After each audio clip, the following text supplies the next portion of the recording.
오늘 설교 제목은 복음의 견고한 신인데요. 오늘은 신발에 관한 이야기로 시작을 하겠습니다. 서울에서 청년부 사역을 할 때 금요일 오후가 되면 청년부 사역자들끼리 4명 편을 먹고 족구를 했습니다. 그러던 어느 날 상대방이 넘긴 공을 받다가 제가 넘어진 일이 있었습니다. 넘어지면서 오른팔을 짚었는데요. 이 오른팔이 안쪽으로 꺾이면서 이 팔뚝에 있는 뼈가 뚝 하고 떨어져 나갔습니다. 그래서 나사로 뼈를 고정하고 스물바늘을 꿰매는 수술을 했습니다. 아직도 오른팔에 흉터가 있는데요. 이게 사역을 하다가 넘어져서 수술을 했으면 어디 가서 자랑스럽게 이야기할 텐데 이게 놀다가 넘어져가지고 어디 가서 제대로 이야기하지도 못한다는 이야기를 제가 언젠가 들은 적이 있습니다. 그런데 수술을 마친 후에 신발을 보니까 이 신발 바닥이 홈이 거의 없었습니다. 언젠가 단기 선교를 갔다가 선교지에서 6,000원을 주고 짝퉁 아디다스 신발을 샀는데요. 이 신발이 바닥이 굉장히 미끄러웠던 겁니다. 여러분, 우리가 신발을 신지 않거나 잘못된 신발을 신으면 미끄러지는 것은 시간 문제입니다. 특별히 거친 길이나 유혹이 많은 길에서 넘어지고 미끄러워지는 것은 시간 문제인 것입니다. 여러분, 그러면 우리는 어떤 신발을 신어야 할까요? 오늘 본문을 다시 한번 보겠습니다. 자, 평안에 그다음 뭐라고 되어 있습니까? 복음의 신을 신어야 한다는 뜻입니다. 그래서 오늘은 복음의 신을 신는 것이 무엇을 의미하는지 그게 두 가지로 생각을 해보겠습니다. 주보 3면에 말씀 노트가 있는데요. 첫째는 평안의 복음입니다. 신약 성경에는 복음을 설명하는 많은 단어가 등장을 합니다. 사도행전에는 은혜의 복음이라는 말이 등장을 하고 로마서에서는 하나님의 아들의 복음이라는 말이 등장을 합니다. 고린도서에서는 그리스도의 복음이라는 말이 등장하고 에베소서 1장에서는 구원의 복음이라는 말도 등장을 합니다. 근데 오늘 본문은 특별히 복음을 평안의 복음이라고 말을 하는데요. 오늘 본문이 말하는 평안의 복음은 무엇일까요? 세 가지로 생각을 해보겠습니다. 첫째로요, 이 평안의 복음은 하나님과의 화평을 말합니다. 우리가 지난 시간에 살펴보았던 로마서 5장 1절인데요. 같이 한번 큰 소리로 읽어보겠습니다. 같이 읽습니다. 시작. 그러므로 우리는 믿음으로 말미암아 의롭다 하심을 받았으니 우리 주 예수 그리스도로 말미암아 하나님과 화평을 누리자. 아멘. 여기에 등장하는 화평은 샬롬이라는 말을 번역하는 것인데요. 이것은 긴장감이나 적대감이 전혀 없는 상태를 말하고 있습니다. 예수 그리스도 안에서 복음으로 말미암아 하나님과 더불어 긴장감이나 적대감이 전혀 없는 화평의 상태를 누리게 된 것입니다. 이것은 지난주에 하나님의 의라는 제목으로 말씀을 주었기 때문에 이 정도 하고 넘어가겠습니다. 둘째로 이 평안의 복음은 자신과의 화평을 말합니다. 신자가 신앙생활할 때 가장 큰 어려움은 자신과의 갈등이라고 할 수 있습니다. 신자가 신앙생활할 때 가장 큰 어려움이 다른 사람과의 갈등이라고 느껴질 때가 많지만 그러나 가장 큰 어려움은 자신과의 갈등입니다. 왜냐하면 사람이 마음으로 자신을 정죄하는 것만큼 자신의 내면을 병들게 하는 것이 없기 때문입니다. 여러분들은 사람들이 왜 혼자 있기를 싫어하신다고 생각을 합니까? 사람들이 혼자 있기를 싫어하는 이유는 어떤 면에서 자기 자신과 화목하지 못하기 때문입니다.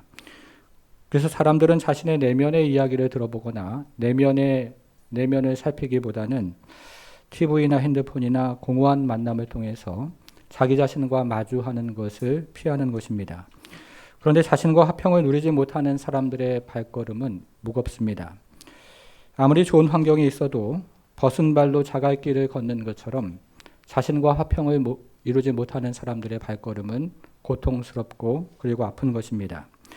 사탄의 참소와 정죄의 화살이 마음에 박혀서 세상의 시선으로 자기 자신을 바라보기 때문에 벗은 발로 자갈길을 걷는 것처럼 길을 걸으면 걸을수록 발이 아프고 고통스러운 것입니다. 그런데 이처럼 자신과 화평을 이루지 못한 사람의 특징이 있는데요. 자신과 화평하지 못하는 사람들은 늘 자기 자신을 의식하며 살아갑니다. 마치 발가락이 병들면 하루 종일 발가락을 의식하는 것처럼 자아가 병들면 자아를 의식하며 살아가는 것입니다. 여러분, 그러면 우리는 어떻게 자신과 화평을 누릴 수 있을까요? 로마서 1장 17절 이것도 같이 한번 보겠습니다. 시작. 복음에는 하나님의 의가 나타나서 믿음으로 믿음에 이르게 하나니 기록된 바 오직 의인은 믿음으로 말미암아 살리라 함과 같으니라. 아멘. 믿음으로 자기 자신을 바라보는 것입니다. 자신과 화평을 누리는 방법은요, 자신의 의를 의지하지 않고 하나님의 의를 의지하는 것입니다. 다시 말하면 자신의 시선이나 세상의 시선으로 자신을 바라보지 아니하고 하나님의 시선으로 자기 자신을 바라보는 것입니다. 성도 여러분, 자신의 시선이나 세상의 시선은 진리의 허리띠가 아닙니다. 하나님의 시선이 우리의 진리의 허리띠가 되는 것입니다. 바라기는 자신의 시선이나 세상의 시선으로 자신을 바라보지 말고 하나님의 시선으로 자신을 바라보는 성도가 되기를 축복합니다. 세 번째인데요. 이 세 번째는 평안의 복음은 다른 사람과의 화평을 말합니다. 우리가 신앙생활을 하다 보면 다른 사람과 갈등하는 경우가 있죠. 나의 오해나 편견 때문에 갈등을 하는 경우도 있고 다른 사람의 잘못이나 실수 때문에 갈등을 하는 경우도 있습니다. 그러나 내가 그리스도에게로 가까워지고 상대방도 그리스도에게로 가까워지면 내가 그리스도에게로 다가갈 뿐만 아니라 서로의 사이가 좁혀지는 것입니다. 그리스도의 복음으로 말미암아 서로가 화평을 누린다는 뜻입니다. 여러분, 그런데 우리가 지금 살펴본 세 가지 화평에는 영적인 순서가 있습니다. 다시 화면을 한번 보겠습니다. 자, 첫 번째 단계는 하나님과의 화평입니다. 네, 그 다음 슬라이드를 보여주세요. 하나님과의 화평이 맨 밑에 있죠. 두 번째 단계는 자신과의 화평입니다.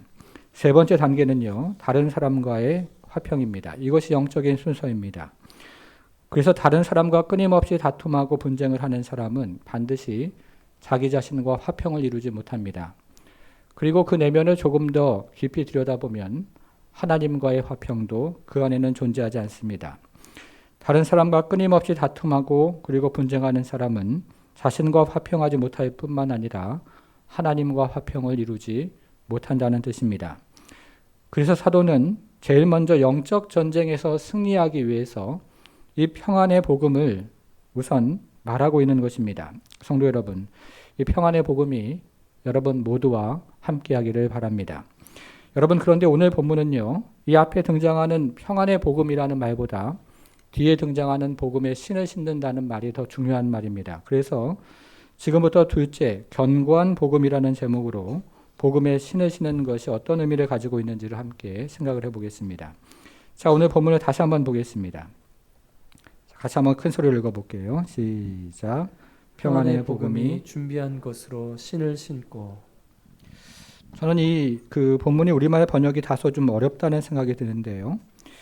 여기서 가장 중요한 말은 복음이라는 말입니다. 그런데 여기에 등장하는 복음은 두 가지로 해석이 가능합니다.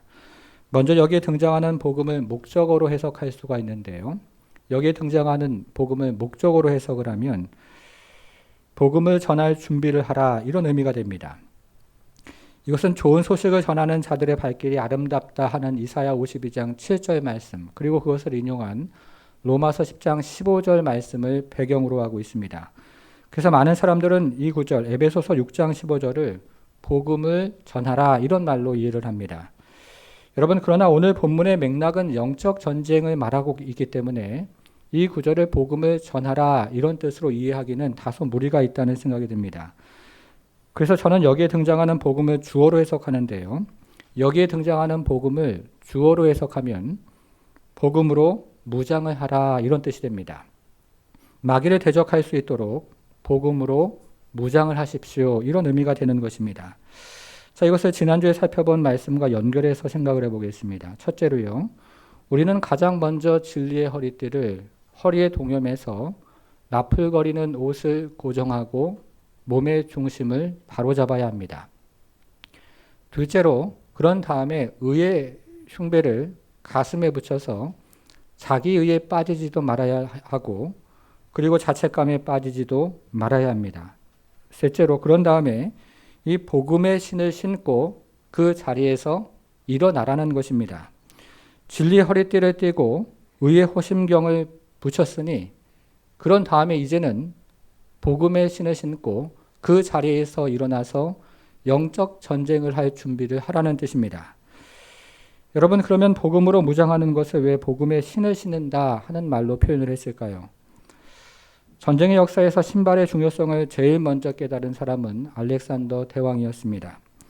그는 BC 4세기에 일어난 수많은 전쟁에 참여하면서 자신의 적들이 움직이지 않거나 둔하고 느린 방법으로 이동하는 동안에 자신의 군대를 매우 신속한 방법으로 이동을 시키는 그런 방법을 통해서 수많은 적들을 제압을 했습니다.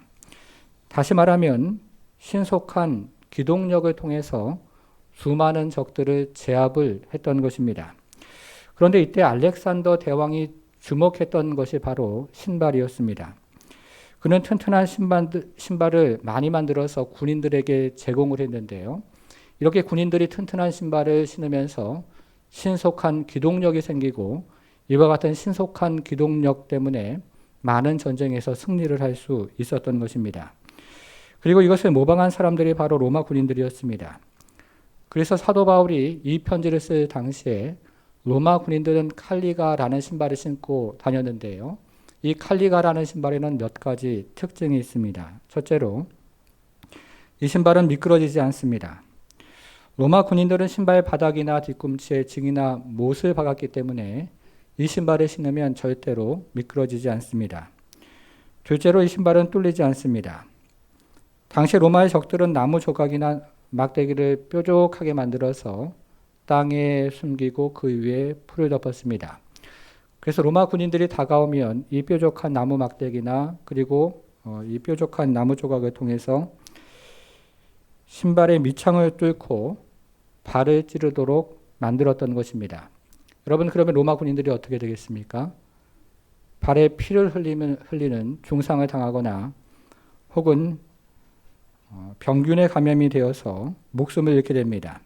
그러나 로마 군인들은 여러 겹의 가죽을 붙여서 두꺼운 밑창을 가진 그런 신발을 만들었기 때문에 절대로 뚫리는 법이 없었던 겁니다. 이것이 바로 복음의 신을 신는다 하는 말의 의미입니다. 그러면 복음의 신을 신는 신자는 어떤 모습으로 서게 됩니까? 복음의 신을 신는 신자의 모습을 남포교회 박영선 목사님이 잘 설명을 하셨는데요. 박영선 목사님은 먼저 예수님의 영적인 전쟁을 주목했습니다. 복음서에서 예수님을 특징 짓는 것은 예수님께서 언제나 항상 논쟁에 휘말리셨다는 것입니다. 물론 예수님이 가는 곳마다 용서와 치유와 그리고 화평이 있었습니다. 그러나 동시에 예수님이 가는 곳마다 충돌이 있었습니다. 여러분, 그러면 예수님이 가는 곳마다 충돌이 있었던 원인이 무엇이라고 생각을 하십니까? 예수님은 요한복음에서 사탄을 가리켜서 이 세상의 임금이라고 말씀하셨는데요. 이때 임금이라는 말은 아르콘이라는 헬라 말을 번역한 것인데 어떤 도시나 지역을 다스리는 통치자를 말하고 있습니다. 그래서 예수님께서 사탄을 이 세상 임금이라고 말할 때 이 임금이라는 것은 이 세상에 지대한 영향력을 미치고 있는 존재다 하는 의미를 가지고 있습니다. 여러분, 감옥에서요, 어떤 사람의 목소리가 크다고 생각을 하십니까? 감옥에 다녀오신 분이 안 계셔서 잘 모르실 것 같기도 한데요. 이 10억 사기친 사람일까요? 1억 사기친 사람일까요? 사람을 죽인 사람입니까? 아니면 남의 물건을 훔친 좀도둑일까요? 감옥에서는요, 죄가 중하면 중할수록 더 목소리가 커지는 법입니다. 형량이 많으면 많을수록 그 사람의 목소리가 더 커지게 됩니다. 그런 의미에서 마귀가 이 세상에 득세하고 있다, 이렇게 말을 하는 것입니다. 그래서 이 세상은 하나님을 외면하는 사람들과 죄인들과 악인들의 목소리가 더 커지는 세상이다, 이렇게 성경이 우리에게 알려주는 것입니다. 여러분, 그런데 하나님은 이 같은 죄인들과 악인들을 불쌍히 여기셔서 복음을 선포하셨는데요. 저는 여기서 말하는 복음이 두 가지 의미가 있다고 생각이 되어집니다. 우리가 일반적으로 말하는 복음은 예수께서 십자가에 죽으셔서 죄인들과 악인들의 죄를 사셨다 하는 의미로 복음이라고 이야기를 합니다. 그러나 오늘 본문 영적 전투에서 말하는 복음은 예수님께서 십자가를 통해서 악인들과 죄인들의 죄를 사하셨음과 동시에 예수님께서 십자가를 통해서 죄인들과 악인들을 붙잡고 있는 세상의 어둠의 세력을 깨트리고 악인들과 그리고 죄인들을 빼앗아 오셨다 하는 의미를 가지고 있습니다. 이것이 바로 예수께서 내가 세상에 평화를 주러 온 것이 아니라 검을 주러 왔다 하는 말의 의미가 되는 것입니다. 가짜 평화를 깨뜨리고 우리가 앞에서 살펴본 진짜 평화를 예수께서 선포를 하신 것입니다. 그리고 예수님은 이것을 강도의 비유로 말씀을 하셨는데요. 마가복음 3장 27절을 화면으로 보겠습니다. 같이 한번 큰 소리로 읽어볼게요. 시작. 사람이 먼저 강한 자를 결박하지 않고는 그 강한 자의 집에 들어가 세간을 강탈하지 못하리니 결박한 후에야 그 집을 강탈하리라. 여러분 여기서 강한 자가 누구일까요? 누구입니까? 사탄을 말하는 것이죠. 그럼 강한 자의 집은 무엇입니까? 사탄의 왕국이 됩니다. 그렇죠? 자, 그러면 세간은 무엇을 의미합니까? 이것은 사탄이 소유한 가장 가치 있는 보물인데요. 이것은 물질을 말하는 것이 아니라 사람을 말하는 겁니다. 사탄이 지금 자신의 왕국을 만들어서 흑암의 어둠의 세력에 잡힌 자들을 자신의 종으로 통치하고 있다는 뜻입니다. 그런데 예수님은 사탄의 왕국을 깨뜨리고 흑암에 잠자는 자들을 찾아오셨는데 그것을 강도의 비유로 말씀을 하셨습니다. 여기서 강도가 도둑과 다른 것은 도둑은 주인 몰래 들어가서 주인의 물건을 훔쳐오지만 강도는 그 집에 들어가서 주인을 제압하고 주인의 물건을 강탈해 오는 것입니다. 도둑은 주인 몰래 들어가서 주인의 물건을 훔치기 때문에 주인보다 더 힘이 셀 필요가 없지만 강도는 주인을 제압하고 물건을 강탈하기 때문에 주인보다 더 힘이 세야 하는 것입니다. 여러분, 그런데 이 상한 것이 득세하는 세상에서 예수님께서 병자를 고치셨다는 것은 이 세상 임금보다 더 강한 자가 이 땅에 오셨다는 것을 말해주고 있습니다. 사망이 득세하는 세상에서 예수님께서 죽은 자를 살리셨다는 것도 이 세상에 더 강한 자가 오셨다는 것을 이야기하는 것입니다. 상함과 온전함이 싸우면 상함이 이기고 사망과 생명이 싸우면 사망이 이기는 세상에서 온전함이 상함을 이기고 생명이 사망을 이긴다는 것은 더 강한 자가 와서 악한 자의 왕국을 무너뜨리고 그리고 흑암에 잠자는 자들을 건져내고 있다는 뜻입니다. 이것이 예수님의 사역에서 죄사함과 그리고 귀신 쫓아냄과 병고침이 자주 등장하는 이유입니다. 여러분, 첫 번째 단락의 제목이 무엇이었습니까? 평안의 복음이었습니다. 예수님께서 영적 전쟁을 통해서 진정한 평화를 우리에게 가져오고 있다는 뜻입니다. 성도 여러분, 구약 성경은요, 예수님이 이와 같은 모습으로 오실 것을 끊임없이 예언했는데 예수께서 이와 같은 모습으로 오실 것을 보여주는 첫 번째 사람이 저는 아브라함이라고 생각을 합니다. 그런데 아브라함이 등장하기 이전의 세상이 창세기 3장부터 11장에 등장을 합니다. 우리가 창세기 3장부터 11장에는요, 읽어보면 크가지 4가지 사건이 등장을 하는데 첫째는 선악과이고 둘째는 가인과 아벨이고 세 번째는 홍수의 사건이고 그리고 네 번째 바벨탑 사건이 나옵니다.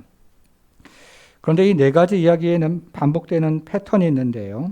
첫째로 인간이 범죄하는 일어나고 둘째로 하나님의 형벌이 내려지고 그리고 셋째로 하나님의 은총이 다시 주어지게 됩니다. 예를 들어 아담과 하와가 선악과를 먹음으로 범죄하는 일이 일어납니다. 그래서 하나님은 노동의 수고와 해산의 수고라는 형벌을 내리십니다. 그러나 하나님은 이것으로 끝내지 아니하시고 범죄한 인간을 찾아가서 가죽옷을 만들어 입히심으로 은총을 베풀어 주십니다. 이런 패턴이 가인에게도 적용이 되고 홍수 사건에도 적용이 됩니다. 그러나 이런 패턴이 바벨탑 사건에는 적용이 되지 않습니다. 하나님은 노아 홍수 이후에 흩어져 살 것을 사람들에게 명을 했지만 그러나 사람들은 모여서 다시 홍수가 닥쳐와도 살아남을 만한 높은 탑을 쌓음으로 하나님의 말씀에 불순종을 했습니다. 그래서 하나님께서는 인간의 언어를 혼잡케 하시는 방법으로 형벌을 내리십니다. 그러나 하나님은 이것으로 끝내지 아니하시고 죄를 범한 인간을 찾아오셔서 은혜를 베풀어 주셔야 하는데요. 이 바벨탑 사건에는 하나님께서 다시 찾아오셔서 은혜를 베풀어 주시는 사건이 등장하지를 않습니다. 여러분, 이것이 무엇을 말해줍니까? 이것은 하나님을 외면하는 자들과 죄인들과 악인들이 더욱 득세하는 세상이 되었다는 것을 말해주고 있습니다. 마치 감옥에서 더 죄가 크면, 그리고 더 악하면 악할수록 그 사람의 목소리가 큰 것처럼 하나님을 외면하고 그리고 죄를 짓고 악을 행하는 자들이 더욱 득세하는 세상이 되었다는 것을 우리에게 말해줍니다. 그런데 하나님은 이런 세상에서 아브라함을 선택하셨습니다. 그리고 하나님은 아브라함에게 내가 내게 지시한 땅으로 가라고 말씀하십니다. 여러분, 그러면 그 땅은 어떤 땅일까요? 그 땅은 우리가 지금 살펴본 것처럼 하나님을 외면하는 자들과 죄인들과 악인들이 득세하는 땅입니다. 아브라함을 달거하지 않고 적대하는 사람들이 득세하는 세상이라는 뜻입니다. 그러나 하나님은 그곳에서 하나님을 믿는 사람, 하나님을 아는 사람, 그리고 하나님으로 말미암은 사람, 그 사람이 서는 것을 통해서 하나님을 알지 못하는 세상이 하나님을 알고, 하나님을 믿지 못하는 세상이 하나님을 믿고, 하나님을 보지 못하는 세상이 하나님을 보도록 하셨습니다. 여러분, 그러면 하나님은 어떻게 하나님을 보지 못하는 세상이 하나님을 보도록 하셨을까요? 이것은 우리의 신앙을 결정하는 매우 중요한 질문인데요. 지금까지 조국교회는 기적이 일어나고 병이 나음을 받고 그리고 성공하는 것을 통해서 세상이 하나님을 볼 수 있다고 가르쳤습니다. 그러나 하나님은 아브라함의 철저한 항복을 통해서 세상이 하나님을 볼 수 있도록 하셨습니다. 마치 우리 주님께서 돌을 가지고 떡을 만드는 능력이 아니라 십자가의 철저한 순종을 통해서 세상이 하나님을 믿고 하나님을 알고 하나님을 보게 하셨던 것처럼 아브라함이 이삭을 드리는 철저한 순종을 통해서 세상이 하나님을 볼 수 있도록 만드셨던 겁니다. 능력의 문제가 아니라 바로 순종의 문제였습니다. 성도 여러분, 이것이 바로 오늘 본문이 우리에게 들려주는 의미가 됩니다. 우리가 예수를 믿으면 사망이 득세하는 세상에서 새로운 생명을 얻게 됩니다. 그리고 어둠이 득세하는 세상에서 빛이 됩니다. 예수를 고백하고 그리고 믿는 순간부터 물과 기름이 섞일 수 없는 것처럼 세상과 섞일 수 없는 존재가 되는 겁니다. 여러분, 그래서 신자는 결코 평안함 속에서 신앙생활을 하는 것이 아니라 대적들의 한가운데서 신앙생활을 하게 됩니다. 눈물이 없고 죽음이 없고 고통이 없는 땅에서 신앙생활을 하는 것이 아니라 대적들에게 둘러싸여서 고난과 핍박과 그리고 시험의 한복판에서 신앙생활을 하고 있다는 뜻입니다. 그래서 사도는 이런 세상에 맞서기 위해서 복음의 신을 신으라고 말을 합니다. 복음의 신을 신고 일어나서 상한 것이 판을 치는 세상에서 온전함으로 맞서라는 것입니다. 복음의 신을 신고 일어나서 불법과 그리고 불의가 판을 치는 세상에서 정직함으로 맞서라는 겁니다. 복음의 신을 신고 일어나서 사막이 판을 치는 세상에서 사망을 향해 떠내려가는 사람들에게 생명의 지지대가 되어주라고 말하고 있는 것입니다. 사랑하는 성도 여러분, 예배와 헌금은 분명히 귀한 믿음의 표이지만요, 그것이 우리 신앙의 전부가 아닙니다. 예배와 헌금은 분명히 귀한 믿음의 표이지만 그것으로 그리스도인의 책무를 다했다고 생각하면 그것은 복음의 신을 신고 있는 것이 아니라는 뜻입니다. 성도 여러분, 지금 여러분들은 복음의 신을 신고 계십니까? 지난해와 올해는 코로나19로 한국교회의 이미지가 추락하면서 주변에 내가 그리스도인이다 하는 이 사실조차 드러내기가 부담스러운 세상을 우리는 살아갑니다. 복음의 신을 신고 믿음의 선한 싸움을 싸우기가 매우 어려운 시대가 되었다는 뜻입니다. 여러분, 그런데 교회의 역사를 한번 생각해 보십시오. 지난 2000년 교회 역사에서 복음의 신을 신고 선한 싸움을 싸우기에 과연 좋았던 시대가 어떤 시대가 있었습니까? 우리가 새벽마다 열방을 위해 기도하는데요. 우리가 기도하는 나라들 중에서 복음의 신을 신고 믿음의 선한 싸움을 싸우기가 좋은 나라가 과연 몇 나라가 될까요? 대부분의 시대의 대부분의 사람들은 복음에 대해서 부정적이었고 복음을 배척했고 또 교회의 믿음을 조롱했습니다. 코로나19로 인한 냉랭한 시선과는 비교할 수 없을 정도로 부정과 배척과 그리고 조롱이 교회의 믿음과 함께 했던 것입니다. 그러나 그럼에도 불구하고 하나님은 이 복음의 신을 신는 사람들을 통해서 세상의 흐름에 맞서는 사람들을 통해서 역사하셨고 그리고 지금까지 일하고 계시는 것입니다. 성도 여러분, 신자들이 언제 복음의 신을 벗어던지는지 들어보신 적이 있습니까? 지금 사도 바울이 이 편지를 쓸 당시의 로마 제국은 150년 동안 팍스 로마라는 로마의 평화를 누리고 있었습니다. 그런데 로마 제국이 150년 동안 로마의 평화를 누리다가 갑자기 몰락한 이유를 역사학자들은 로마의 평화 그 자체에 있다는데 의견을 모으고 있습니다. 로마의 평화가 오랫동안 지속이 되자 로마 시민들은 더 이상 군인이 되는 것을 꺼려하면서 용병들을 군인으로 고용을 했습니다. 그리고 로마 시민들 중에서 군인이 된 사람들조차도 평화의 시대가 지속이 되면서 무거운 갑옷을 벗어던지고 무거운 군화를 벗어던지기를 시작한 것입니다.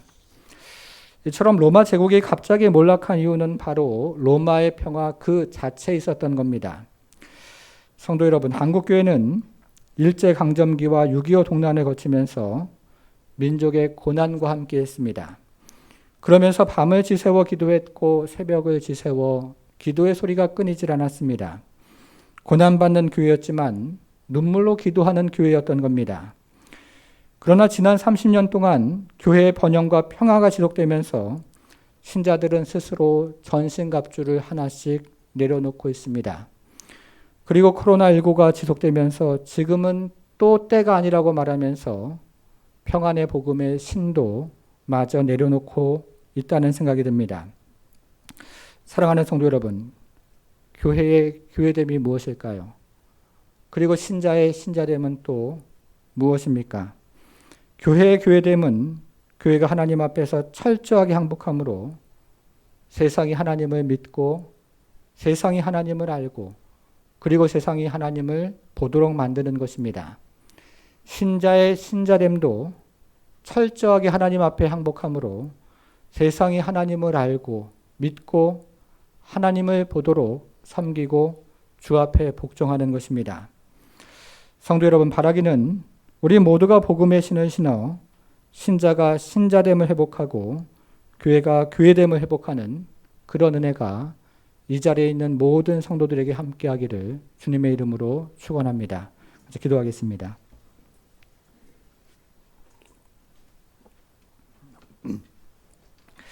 사랑하는 성도 여러분, 세상이 우리에게 권하는 신발은 매우 가벼워 보이고 또 좋아 보이기도 하지만 고난과 그리고 유혹으로부터 우리를 지켜주는 신발이 아닙니다. 그러나 오늘 본문이 이야기하는 평안의 복음의 신은 무거워 보이고 또 투박해 보이지만 고난과 유혹으로부터 그리고 또 진리의 길을 갈 수 있도록 우리를 보호해 줄 뿐만 아니라 사망이 득세하는 세상에서 사망을 향해서 떠내려가는 사람들, 이 사람들을 건져내는 생명의 동아줄이고 또 지지대가 되어줍니다. 여러분, 이 시간에 내가 무엇을 신고 있는지를 잠시 생각을 하면서 이 시간에 복음의 신, 이 평안의 복음의 신을 다시 한번 신을 것을 결단하며 함께 기도하기를 원합니다. 함께 잠시 기도하겠습니다.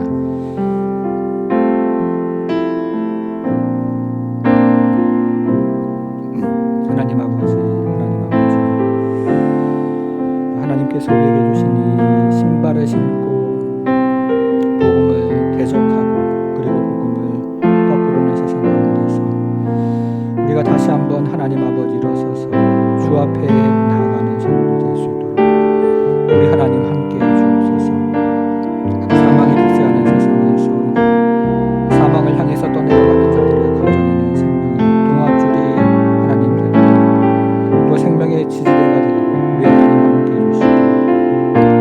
시간에 하나님 아버지 정말 내가 무엇을 신고 있는지 그리고 내가 신은 신발을 무엇인지를 다시 한번 생각하면서 주 앞에 우리에게 하나님 아버지 주시는 이 신발을 신고 하나님 앞에 나아가는 내가 있도록 주여 역사해 주시기를 기도합니다.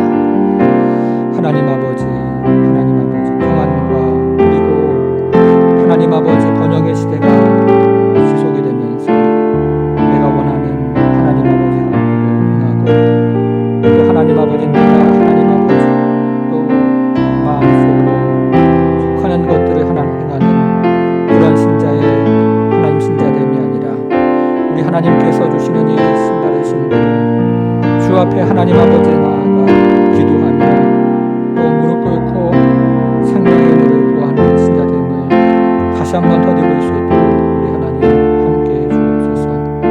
하나님 아버지 그래서 참으로 우리에게 주시는 이 복음의 신을 신고 진정한 평화를 누리게 하시고 생명의 은혜를 누리며 주 앞에 나가게 하셔서 하나님 아버지 주님 주시는 은혜와 생명의 역사를 누리며 주 앞에 나갈 수 있도록 우리 하나님 함께해 주옵소서. 주님 역사해 주옵소서. 하나님 아버지 신자의 신자됨이 무엇입니까? 또 교회의 교회됨이 무엇입니까? 우리가 원하는 것들을 이 세상에서 누리며 또 하나님 아버지 마음에 원하는 것을 날마다 행하며 사는 그런 신자로 하나님 우리가 이 세상을 살아가는 것이 아니라 하나님께서 주신 이 복음의 평안의 신발을 신고 떠내려가는 세상 가운데 생명의 지지대가 되어주며 생명의 동아줄이 되어서 맞서 싸우며 우리가 하나님 아버지 발을 디딘 그 땅에서 주의 복음을 가지고 하나님 아버지 참으로 정직과 진리와 하나님의 은혜와 능력과 평화를 선포하는 자로 살아갈 수 있도록 우리 하나님 함께해 주옵소서. 한 주간 우리 성도들 살아갈 때 성도들이 발을 내디는 곳마다 평화의 복음이 선포될 수 있도록 하나님 함께해 주시고 우리의 신발을 벗어던지고 이 평안의 복음의 신발을 신고 나아갈 때마다 주의 성령께서 함께 하심으로 하나님 아버지 영적인 전쟁에서 승리하는 우리의 모든 성도들 될 수 있도록 우리 하나님 함께해 주옵소서. 감사드리며 예수님의 이름으로 기도하옵나이다.